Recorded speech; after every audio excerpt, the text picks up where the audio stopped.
up here in New York. Cody is down in somewhat sunny Dallas, Texas there, Richardson. And then we are joined by our special guest, Nikki and John DeCausmaker, the Phoenix, Arizona, Chandler Gilbert area right now.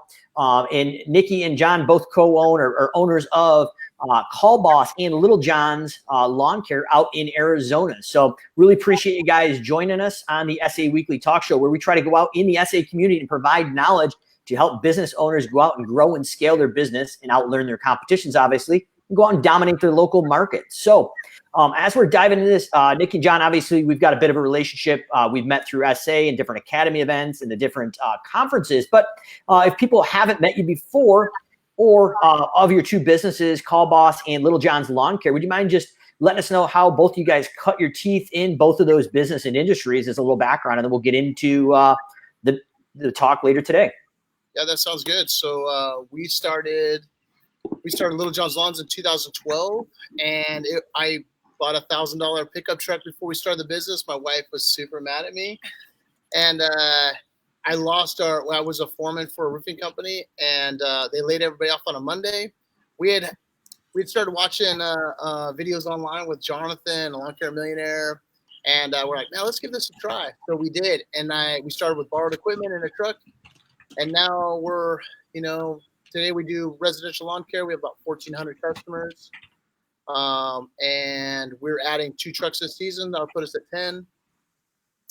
And then 3 or 4 years ago, so that's the Little John side, and a tiny little snippet. But in the Call Boss side, this is something we've talked about for 3 or 4 years. How much help it would have been for us to have somebody answer the phones. What kind of growth could we have early on if we would just have that support? So last year, Nikki told me, I'm done waiting, so we are going to do this.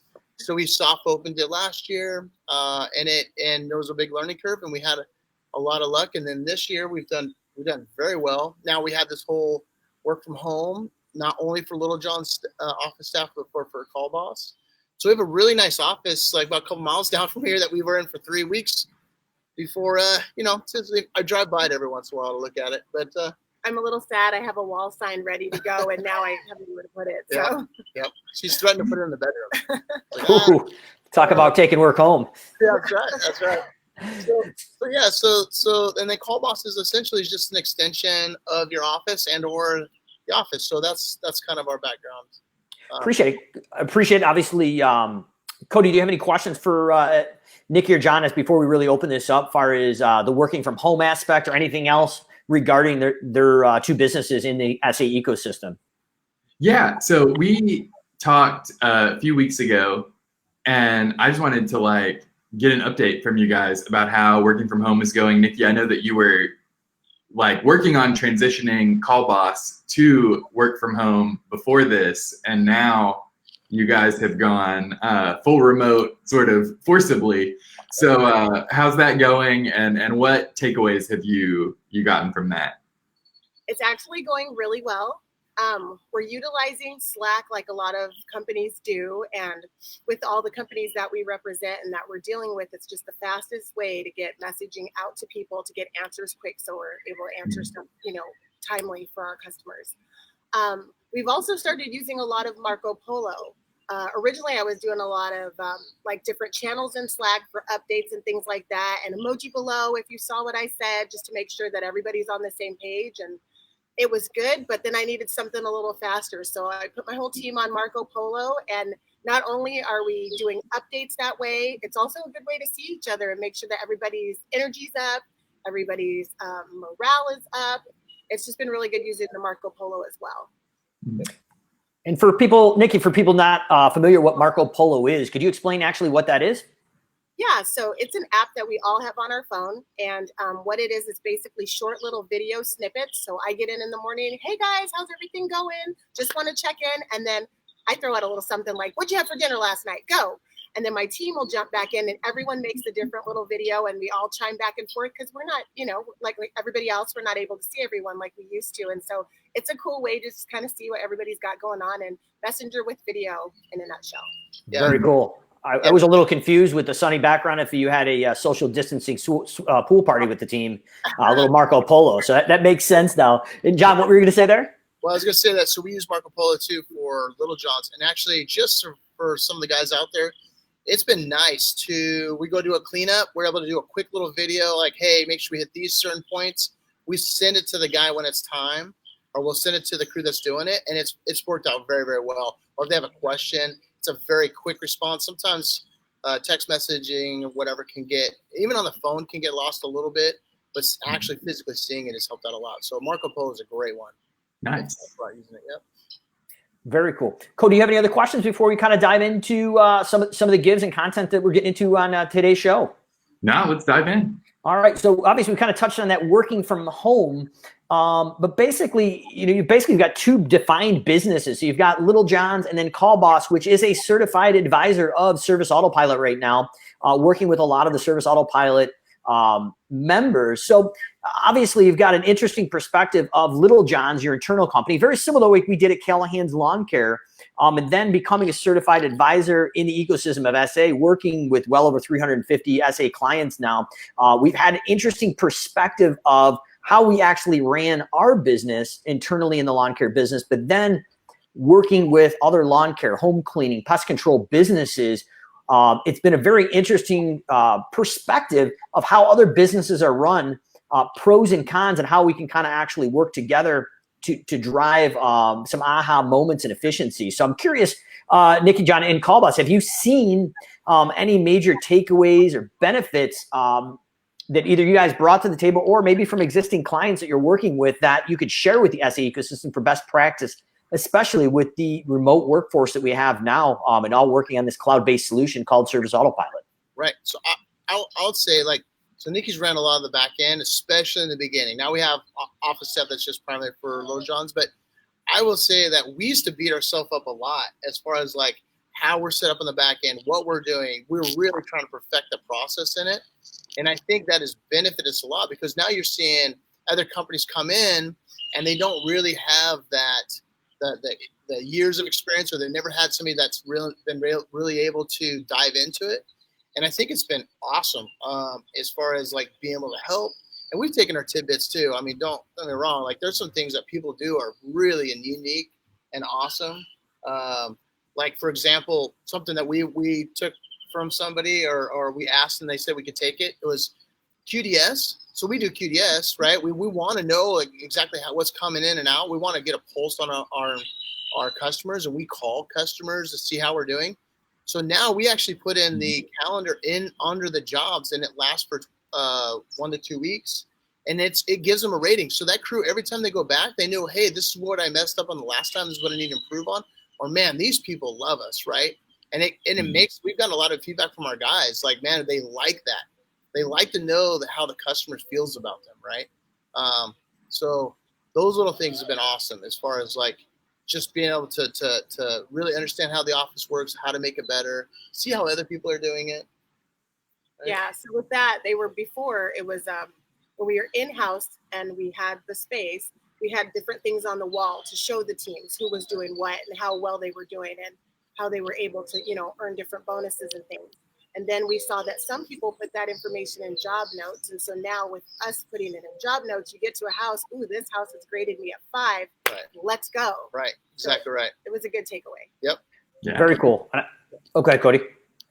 Oh, no, I was just thumbs upping it. You're good. Yes. Yes. And I love that transparency. And you mentioned QDS. Anybody who's listening or watching here, QDS is quality-driven software. Owner is Martha Woodridge. She is also a certified advisor of Service Autopilot. Kind of taking it back to the OGs. Martha and I were the test guinea pigs of the system. So you cats coming after it. We helped pave the road with SA, working together and paving the system. So it's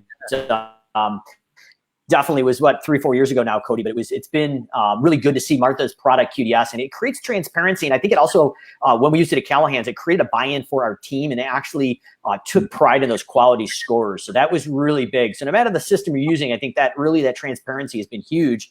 And I know before the talk, Nikki and John, we talked about different things in the system, such as to-dos or different ways you're using the system. So I was wondering if you could expand upon that, how you're actually using native features in Service Autopilot. And as we're diving into V2 or V3 with the release number 2 and eventually release number 3, the to-do system is basically to be turned into a ticket with the system. So to-do would be called a ticket, same kind of functionality, but they're going to build upon it. But I think this is a part of the system as V3 rolls out. And SA has done one heck of a job, especially with the release they've just done in the last day or two. If you're watching this live, really, really good stuff for the user base. But I think it would be a benefit to anybody watching is how do you guys use to-dos? How do you see them? And then as more functionality goes on, if somebody's not using to-dos or eventually when they shift over to tickets, maybe this could be a good give of how you start building that accountability and workflow or systems that as you guys called it. So would you mind diving in, just kind of talk about to-dos and how you utilize them, where you see they fit in a regular office and now a remote office as well? Yeah, absolutely. So we, like everyone else, use to-dos just to set up different things that the team needs to do throughout the day. You can assign them to the different people you want to do the task. But taking it a step further, we also use to-dos to help our teams outside. So say John, well, he doesn't bid jobs that much anymore, but if he were to go out and bid a job, I could set it to do as an estimate for him that'll show up on the mobile app. So then he's got his calendar for the day, and then he can see my to-do estimates that he needs to get out and do. And those can be checked off and completed once done. He can also transition those back to someone else in the office to, hey, step 1 of this to-do is complete. Let's move it to step 2. And now that person's going to put that quote together and send it out. Or he's got the option to fill it out in the field, depending on how busy he is. And some people also use the to-dos to have that automations function where it's popping up automated to-dos for you to do your estimate sales follow-up calls or reach out to different clients for different things that they may need that are time sensitive, but maybe they weren't due that day. Let's spread it out over the next 3 days, get this done, and make sure your to-do is complete. Yeah, and I'm glad you guys mentioned that. So that's something that I found foundational. I got to give credit where credit's due. To-dos. When I first met Jonathan Potoshnik, the co-founder of Service Autopilot and of the Lawn Care Millionaire, I ended up meeting Garrett Matthews. Obviously, he kind of runs in the same circles with Service Autopilot's Elite Academy. And Garrett exposed me to to-dos, and he had a really good analogy. And it's very similar to what you guys are probably, I think, driving at, if I'm understanding it right, is it was kind of like a chain of command in the fire department where Garrett worked in. And if it wasn't documented, it didn't happen. So it was documented. And then what we took as an additional step at Callahan's in a to-do was never complete unless there was an actual note on it. So just like you said, Nikki, step 1 is going to step 2. Step 2, at least in our business, never happened unless step 1 actually had a document, whether they left a voicemail, dropped off the estimate, whatever that was, especially if it was a damage case. What were the proactive steps made to drive that process for accountability and potentially communication with the external client on the outside as well? So one thing you mentioned there, Nikki, that I find intriguing a little bit, and this is something we see with a lot of Service Autopilot members that go to the cloud-based solution is, John, you sounds like you're not doing estimates anymore. Is there certain features of the software that are enabling you at Little John's and Call Boss to do a mass quantitative estimate remotely from the office? Yeah, so about 4 or 5 years ago.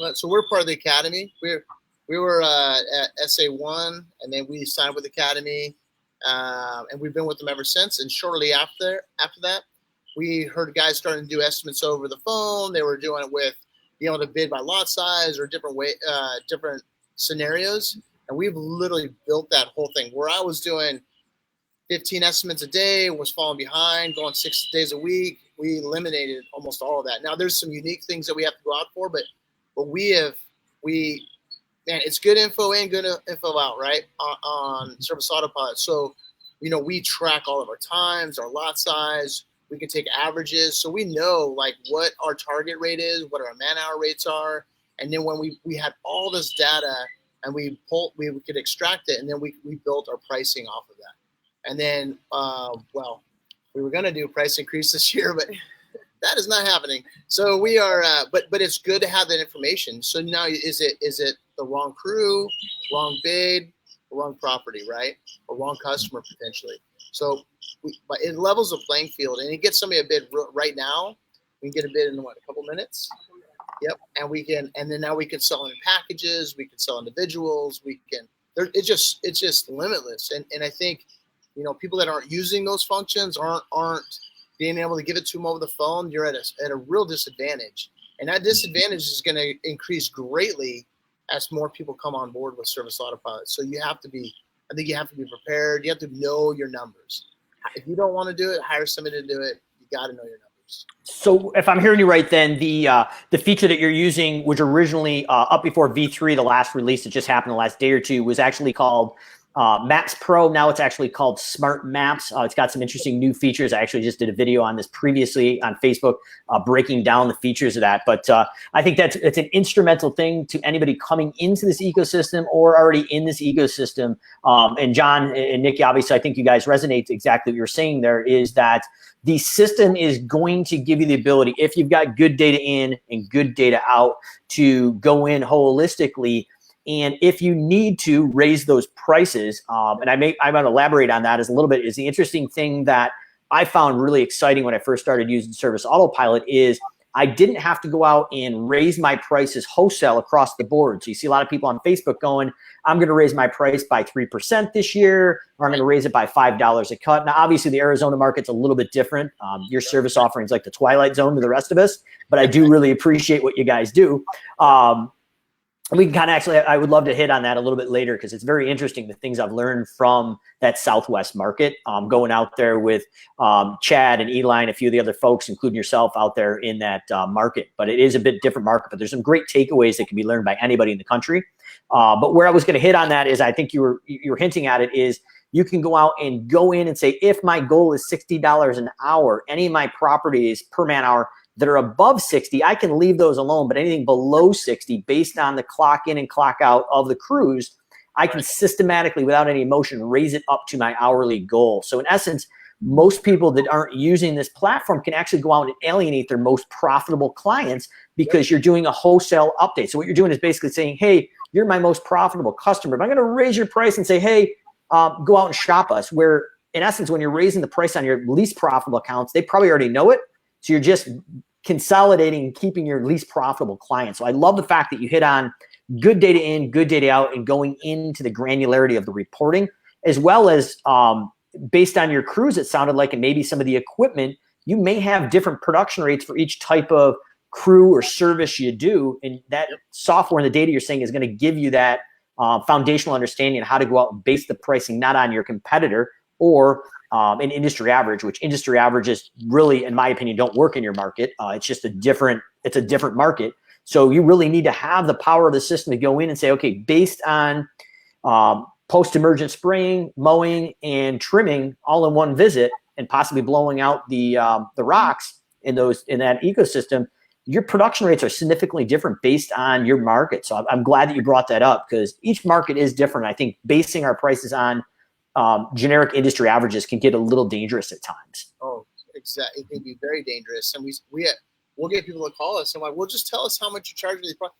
They're in Virginia, or they're in, like, man, I'll tell you, you're going to hate it, right? Like, you're not going to be competitive, right? So yeah, it's all different. And you got to know what you can do, right? And I would also say, like, if you're a small guy out there and you're starting, the owner, the owner like has a different drive, right? You're driven to keep the doors open. Your name's on it. You want to be successful. I think you really got to understand what the guys are doing, what their quality is, and you got to be okay with that, right? That's we've talked to some people like I would be at properties because I wanted like to turn every rock when I'm raking it, and I want to do, you just need to set whatever those expectations are. You need to document them. You need to get them in line, right? So then every job is when you're checking your time, they're all the same, right? You don't want some crews to do a job a certain way and another crew do it a different way. The times are going to be different, right? It's all about consistency. And so to build upon that, you're talking, I believe, about streamlining these processes and standardizing a production rate and a quality level so it is predictable and it doesn't revolve around the owner as a single point of failure. To an extent. But it was interesting. The one thing that you touched on that caught my attention, you said, as a business owner, it's not necessarily that we care more than our employees, but we have that finer detail because it's our business. And we're going to go up and above what's expected. Yes. And one of the person that put the analogy in perspective for me, and this was an aha moment I had probably about 2 years ago, actually at Martha Woodward's QDS conference out in San Diego. We did a breakout with Debbie Sardone, who's actually in the ecosystem, owns a home cleaning business as well. And she was standing in front of 50 or 60 people, and I thought they were going to like literally crucify her in front of everybody. But what she said was interesting. She goes, people do not want 100% or 110%. And if you give people 100% as far as your clients, you are doing them a disjustice. And I was like, oh my gosh, she's going to get killed up here. They're going to start throwing rocks at her. But she's like, wait a minute, before you freak out, let me put this in context. And this is where it actually made sense. So I'm going to put this into a lawn care example because I don't remember the exact sample she put in the home cleaning. But it was really interesting that the analogy was in my business, as I was still in the trucks, if I was cutting Mrs. Smith's house that I was cutting since I was 16 years old, walking the lawnmower around the neighborhood, literally how I started, I would take her, it was garbage day. I would always take her garbage can and bring it up to the house. That was never part of the agreed service, whatever it was, 30, 40 bucks a cut back in the day. That wasn't part of the service. But as the business grew, just John, like you said, we're picking these rocks up and we want to look everywhere. We want perfection. Right. I think in business owners, we can get ourselves in trouble by going outside of the scope of the quoted work. We want to do a good job. We want to be consistent. But when I delegated that job at Mrs. Smith's house, the crew member didn't know that I picked up the garbage can for the last 10 years. And she called and she was upset. And she's like, Michael, they didn't do the garbage can. The job wasn't done correctly. The service is horrible. So I went and looked at it. And I'm like, well, no, they did everything they did. And the job is to spec. But what I did is I set a unreasonable expectation that couldn't be documented and couldn't be scalable. So I think, John, that's a really good point that we need to understand what that core service is, standardize and document it. But what you're doing is people only expect 80%. That's being consistent, following up, and giving the core service. When you go up to that 100 or 110%, it's not a scalable business, and that requires the business owner to be on there. So going along streamlined systems, is there anything in Little John's or Call Boss that you're using an SA or anything else like Marco Polo, whatever the things you are that you're using to actually streamline those predictable production rates and quality service that's within scope of the actual service you're quoting?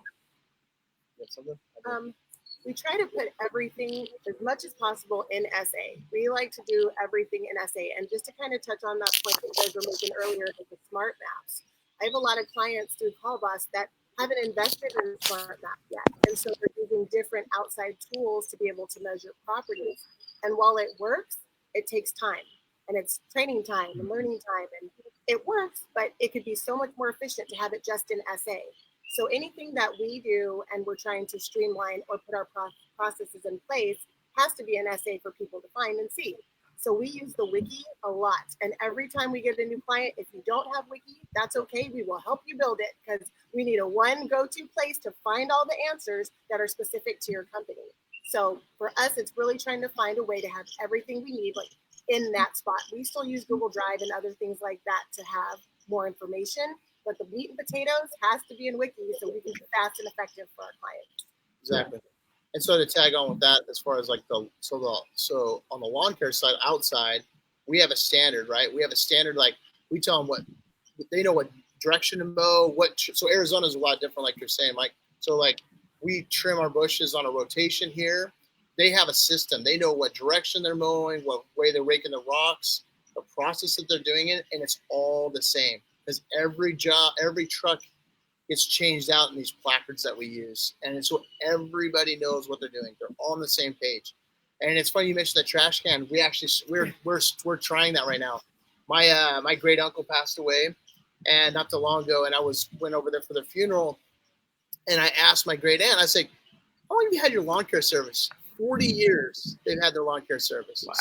Same service. And I asked, like, what was the difference? She's like, I asked them 40 years ago to bring my trash can in on the end of service, and for 40 years they've done that. And I was like, she said it's just consistent. I know when they come, I know what to expect. And I just thought it was very interesting to me that, I mean, well, one, to have a customer for 40 years, but two, right? If you're gonna bring up the trash can or you're gonna do these extra services, like it needs to be like we were talking about, Mike. It's a process. It needs to be written down. And we're actually trying the trash can thing right now. So if it's empty, you take it, put it behind the gate. We want that. It's just that little extra customer service. But it's a process, and they know that now. We're trying it. So if you see it, do it. That's right. That's exactly right. Love it. And as you're talking about Little John's, as we're I know you guys have a compressed schedule. I appreciate you joining us. Before we wrap it up, I want to talk about Little John's a little bit because one of the things right now that we're seeing that's really important, and actually it's one thing I flew out to Phoenix several years ago, is to start working and building a culture in the business. So a culture doesn't always have to be just mission, vision, values. Obviously, those things are part of it, but far as the culture that you guys have built over there, without letting the cat out of the bag, I won't dive into it myself, but I want to talk about the culture that you guys built and how that culture, I have a feeling, has led to some unprecedented retention of employees, so less turnover. So would you guys mind kind of sharing some of the secret sauce over there? Yeah, so we're awesome people, and people like to work for us. That's right. Absolutely. Right. So actually, so we have a policy in our we have videos that go out for when we're looking for employees, and one of the big ones is we don't yell at employees. We treat you as you're an adult. We're an adult. Like, we treat you with the respect I would like to get treated with. And do I get frustrated? Of course. Do our account managers get frustrated? Yes. Do our crews get frustrated? But there's a level of respect that we've set right from the get-go. And if an employee makes it, they get hired, and they're here more than 3 years, they don't leave. We have guys who've been here. We've been open. This is our 8th year. We've had people here from year 7, and our retention is incredible. And but it's more than that. It's like I make an effort. I ask how people are doing. We have a gentleman that worked with us that his brother passed away, and we gave him time. We gave him extra time. We check in on him. We had crew members checking in on him. We had a guy that's been with us. Hector's been with us for 5 years. He had emergency brain surgery, which is scary, right? But man, it was interesting not even have to ask the other guys. They were checking in on him. They were giving reports back how he's doing. You know, we're going to do a little something for their family. We're going to send them food. We're going to, like, those little things. And it's just, people want to be cared for, right? People want to be treated like human beings. We have games, right? We've given away a TV. We give away surround sound speakers. We just, whatever it is, gift cards. You know, we want to appreciate them and reward them for things that they're doing well. We have this upsells and opportunities. It's a form we created, and they make money on when they upsell a job or they find an issue that we can sell, and that job is sold. So, like, there's a path for them to make more money. We're adding 2 more trucks. It's letting guys know, like, we take the best performers and we reward them as long as you can drive and do the job. We want to reward you by becoming the next driver, or we want to reward you by doing these things. We work condensed schedules. You know, just a lot of little things that we try to do for our employees, because we're all human. We all have good days and bad days, right? I think they really they know we care. So no matter what's going on, they know they can come to us, and if there's ever an issue, we're going to figure out how together we can all make it work, right? Yeah. That's exactly it. Yeah. You know, hey, we get wrapped up in the day-to-day, right? We have 35 employees with both companies. You get wrapped up in day-to-day about everything that's going on. But reality is that they have a family too. They have friends too. They have an outside life too, right? It's not, the world feels like it's all like on us, and, you know, we're trying to get the business going. But I think if people would just take a step back and just ask, hey, how are you doing today? You know, and be genuine about it, right? Don't be like, oh, I got to ask Bob what's going on. So, you know, like, you be genuine about it. I think people really, they want to feel appreciated. And the thing that we've noticed now is we had some people that we either let go in the past or had left for, you know, better jobs. Can't blame them for it, right? But it's amazing what this whole COVID thing's happened, how many people want to come back, right? They know it's safe. They know it's a good environment, right? So that I think to us speaks like we're doing something right. We can always do better, for sure. Yeah. But, Sweet. And as we close it up here, you mentioned COVID, so I've got to ask. I know it's a pretty beaten down topic right now, but I know a lot of crews, at least in the Northeast, up in upstate New York, are really struggling with how to get the crews out in a larger company, like especially like your guys. How do we get them out with social distancing and staggering the crews? So do you guys have any helpful tips or tricks? How do we keep these things disinfected? How are we keeping them safe? And how are we getting all those crews out consistently without having 50 guys standing around drinking their coffee and eating their donuts? Well, they definitely can't be now. Right, exactly. So we do stagger crews a little bit. We also space the trucks out for where they're at. When the guys that come in, we ask them to stand by the truck that they're, because we used to, until this happened, we used to take our crew leads and we would move guys around to find the best fit. So but for the last 5 or 6 weeks, we haven't done that. The truck you're assigned to is the truck you're assigned to. They go to that truck, they don't move away from that truck. As soon as that second guy is there, they are gone. We don't want them hanging around. They disinfect their truck every morning. It's the crew leads who do it. We don't want a third party in there touching anything else. Our account manager comes in, and they do wipe down the tablets and the keys before they go in the office. So we're just really trying to limit the extent that those guys are interacting with each other. When they're done with the truck, they literally put the keys, tablet in the driver's floor, close the door, and leave.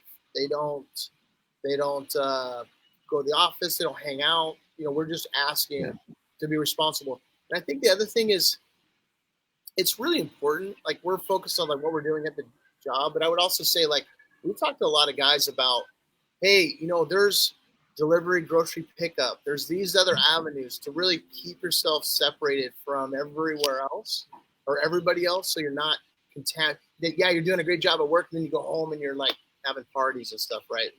We talk about that quite a bit.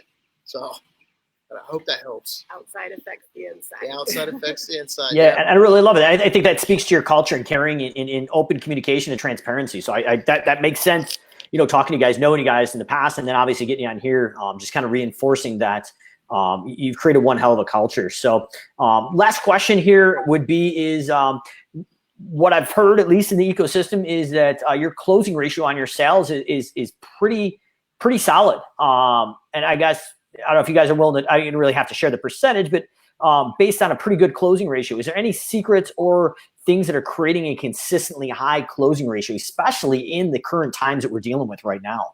Yeah, so our closing rate is dipped for us, but it's like our goal is 50%. So we typically hover between about 50-52%.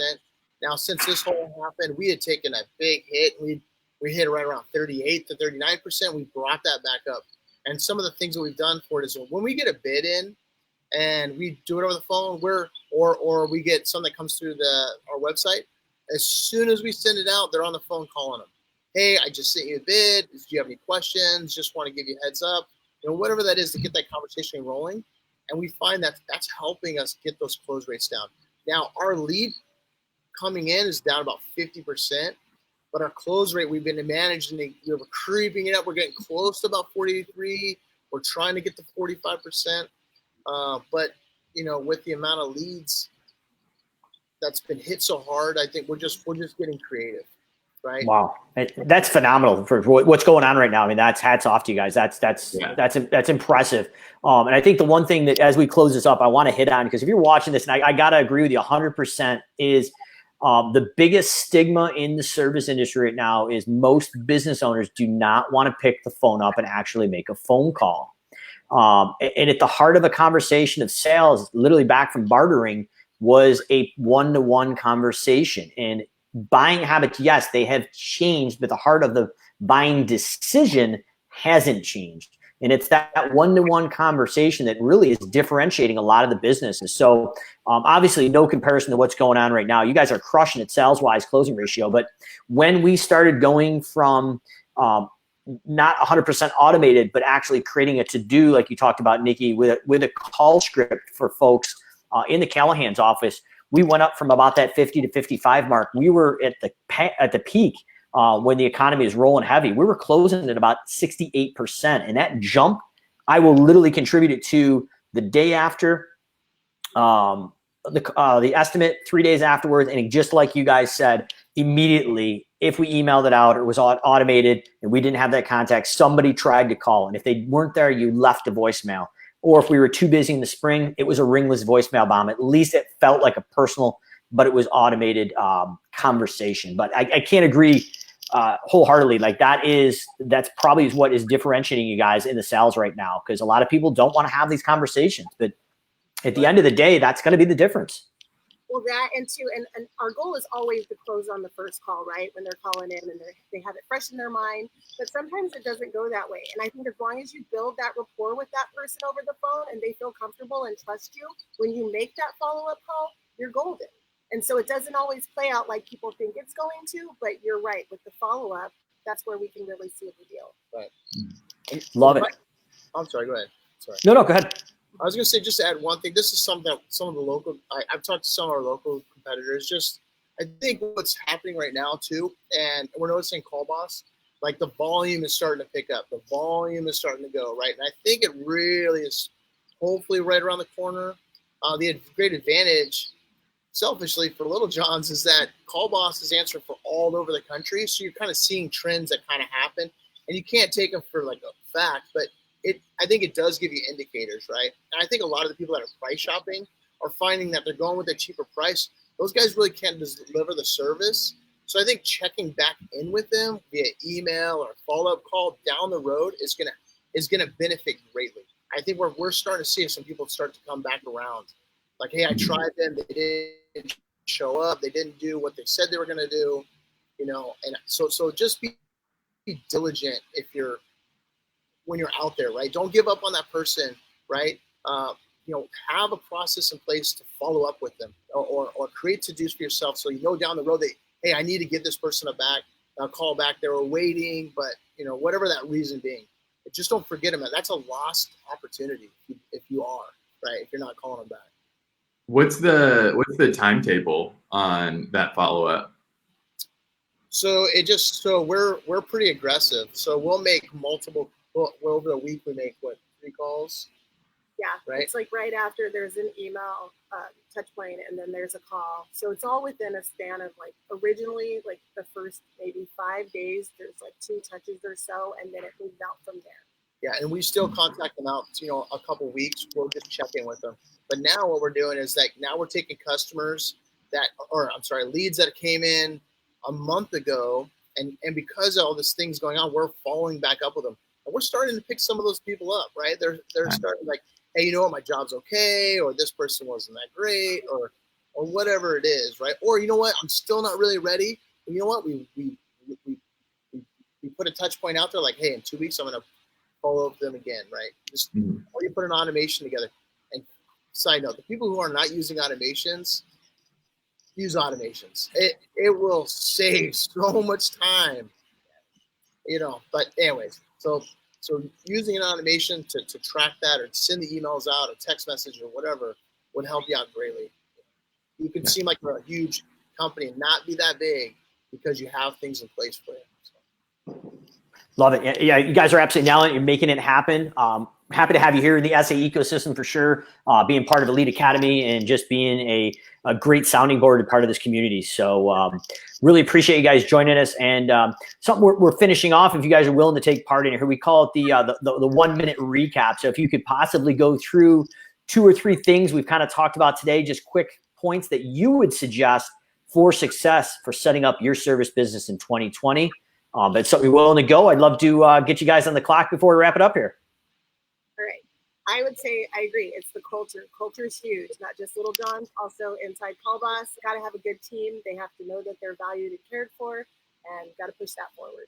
Yep. And then you have their backs. That's the other thing, right? You want to let your employees know that you have your back.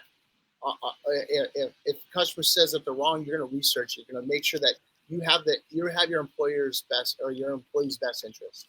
And that's one.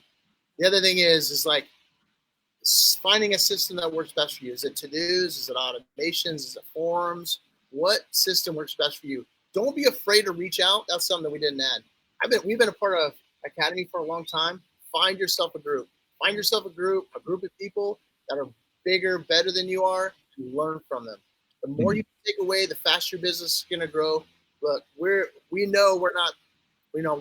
just too dumb to fail, I think, is what we talk about, and read books, podcasts, constantly feeding yourself. If the day you think that you know everything is the day it's too late. So. And use your systems. Try to use it to the fullest. Yes. We're using Service Autopilot. We're getting connected with Simple Growth. We work with Rob Kane. Like, use your systems to be able to do the things that you want to accomplish. Right. Yep. Exactly. I mean, we could go in detail about that kind of stuff because it is very, very important to surround yourself business-wise and personally with people that can help, accelerate or make your business more efficient. Love it. Well, I appreciate what you guys do for the SA ecosystem. Obviously, Call Boss is certified advisor. Little John's out in Chandler Gilbert. Nikki, John, if people are interested in anything services you guys provide, how would they contact you or reach out to you guys? Call Boss, you can find us on our website. It's yourcallboss.com. And for Little John's Lawns, it's littlejohnslawns.com. Yep, that's right. And then, and cool. If you'd love to help, you have questions, give us a call.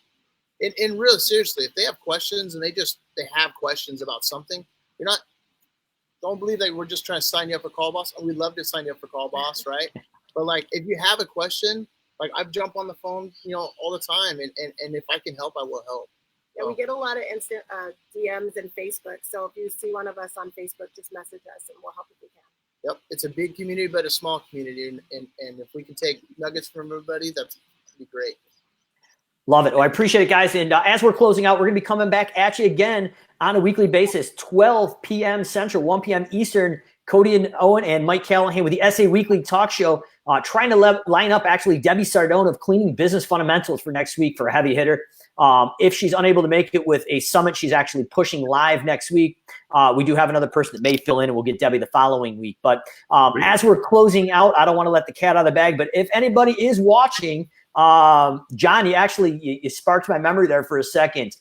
You mentioned a podcast, and we are officially going to be launching the SA Weekly Talk Show podcast live already on Spotify. If you want to search Simple Growth, all one word, it is already there. Last week's episode's there, but Cody and I and the Simple Growth team are going to try to continue to provide this value, not only on the SA page, but if you're out in the field driving around doing estimates or still on the cleaning crew, the mowing crew, and you need and want to continue to outgrow and outlearn your competition, it's just another resource. So if you type in Simple Growth in Spotify, all in one word, it's a Simple Growth SA Weekly Talk Show. We'll be on iTunes next week. And in addition, don't forget about the flagship podcast that Service Autopilot's been running for the last 2.5, 3 years, The Profit Roadmap with Baron Cody. Hell of a podcast, a lot of education, a lot of people just like Little John's and Call Boss on there, Garrett Matthews, Chad Cranston, Eli Hall, just to mention a few in that ecosystem. Rob Treppendale's been on there, and pretty much everybody else, including right down to Jonathan Potoshnik, the co-founder of Service Autopilot. So just a huge wealth of information, and we're just trying to add another resource for you to continue to grow and scale your business. So check out the Profit Roadmap, already on Spotify, iTunes, and everywhere else you can get a podcast.